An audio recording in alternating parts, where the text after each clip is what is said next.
proceed on already established protocol, but I will not proceed without recognizing or saying hello to the young people in the room and persons who identify as young people. Good afternoon, everyone. It's a pleasure and an honor to be here. It's always, I'm always delighted to work with the Nigerian Economic Summit Group because it's a platform that has proven its worth and credibility over time. I congratulate you on this Gender and Inclusion Summit. Your Excellencies, distinguished ladies and gentlemen, it is a great pleasure to be with you at this edition of the Gender and Inclusion Summit, themed Building Bridges through Gender and Inclusion, Building Bridges, Gender and Inclusion through the intersection of trade and health. We all know that the collective health of a nation has an impact on its GDP. Indeed, I'm honored to be present at this timely event that seeks to advance gender and inclusion in clear-cut and strategic ways. Recently, I'll share with you two incidents or videos that tore my heart. One was the very video of a young Nigerian burning his certificate out of frustration of 3 years of unemployment, despite his formal education. This video sparked emotions and reactions from various quarters. Another video was one where I saw a young person saying that school is a scam. And I believe that since we're talking about the arts, creativity, I believe that the creative sector has a very important role to play when it comes to shaping and molding our young people, especially with the kind of content that we put out there. There's even a song called School Na Scam. Well, we need to be very intentional with our songs and lyrics, and we need to also be intentional in driving messages through art that send hope and inspiration to young people. And these messages have to reflect our morals, culture, and values as a nation. Nigerian youth have had to combat high levels of unemployment and inadequate opportunities to thrive. This is also corroborated by the pervasive Japa occurrences. Yes, Japa has its gains and it also has its demerits, but we will need to make the most of the situation. The mass exodus of young Nigerians from the country as a coping mechanism and in search of greener pastures can be taken advantage of. We have economies like the Asian countries that have actually reversed that brain drain to brain gain. So the staring questions are, what is the hope for the Nigerian youth? Is it a threat to be a young person in Nigeria? Is it a threat to be a young person in Nigeria? I asked this question twice. And if many young, able Nigerians struggle this much, how much more the impaired? Well, I'm glad that our hope was renewed by the recent appointment of Mr. Mohammed Issa as the Senior Special Assistant to the President on Disability Matters. This shows the determination and commitment of this administration to bridge inclusion gaps as it concerns young people, young women, and the impaired.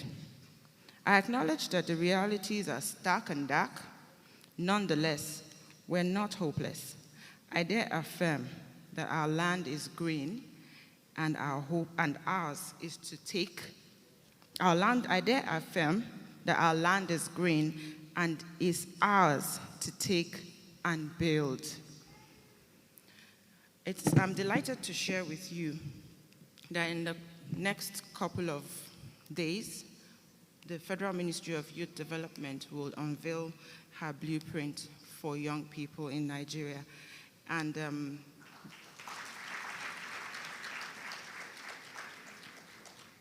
it will be a reflection of what our aspirations are for our country, collective aspirations of our country. Indeed, hope deferred may make the heart sick, but hope forsaken will make the heart cease. Hence, we will not give up, but we will join the several young Nigerians like Hansel Ndu Okeke, Asisat Osaola, Temilade Okweni, and Blessing Joel Abang, all making history under the age of 30, validating that hope pays and demonstrating that the opportunities in our land are realizable for young people. We will join young Nigerians who are leading the frontiers in technology and startup innovation and have made Nigeria the most valued market for venture capital investment in Africa, proving to us that Nigeria's young people are capable of changing the landscape of the nation's economy. We will stand with young Nigerians like Honorable Ibrahim Mohammed Bello, the 27-year-old House of Representatives member from Kebbi State, and distinguished Senator Asuko Ekpenyong, Nigeria's youngest senator at age 38, who are courageous enough to take the responsibility of leadership in the public space and take the responsibility of leadership in the public space and shift the flag from not too young to run to not too young to lead. With these frontline models and several others outside the spotlight, we have enough proof to say to those who seriously think that there's no hope for young Nigerians to thrive in Nigeria, say, then they play.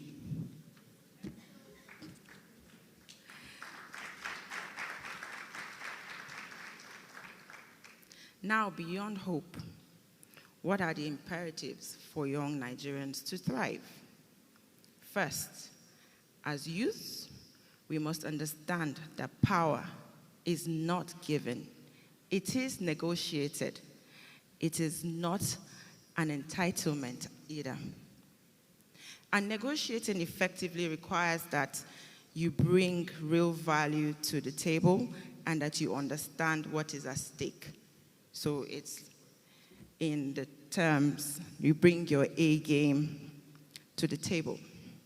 This implies that we must seize every opportunity to develop relevant skills that will make us invaluable resources and make it inevitable for us to be called to the table. We must also be willing to step forward and take the challenge thrust on our generation to demonstrate character and go beyond words to practically changing the narrative of character flaws pervasive in our society. We must also be patient and willing to start small and grow through the trenches. If what we want is lasting change, it is important that we adopt long-term thinking. To our decision makers, duty bearers, the state and non-state actors in the room present, let us not forget the cardinal idea embedded in the maxim, nothing about us without us. Meaning, the idea that no policy should be decided by any representative without the full and direct participation of members of the group affected by the policy. So I'm excited by the Policy Innovation Center, the Purple Book launch. And I look forward to, on behalf of the Federal Ministry of Youth Development, we look forward to partnering with the PIC to see how we can review the National Youth Development Policy, which is a process that we have commenced. Of course, when I came on board, I was told that the National Youth Policy was due for review. I looked at the list of the composition of the committee, and I asked, can I have the profiles of these persons? And of course, you state the ages of every member of this committee, because we need to have more young voices contributing to this policy. Of course, with the guidance of and experience of the older generation, because experience is priceless, and we acknowledge that fact.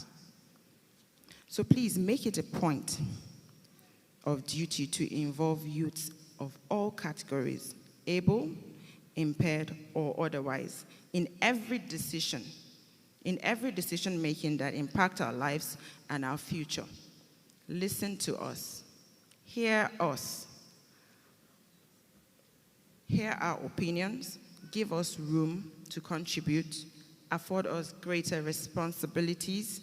And under your watch and guidance, we will bring the balance of new innovation and energy in every sphere of political, economic, and social endeavor.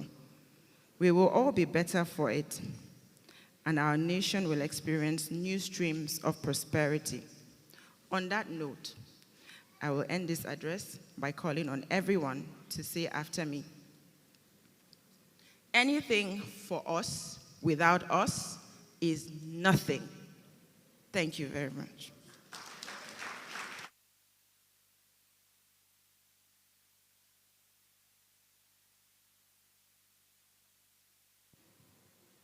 Here claps. Anything for us without us is nothing for us.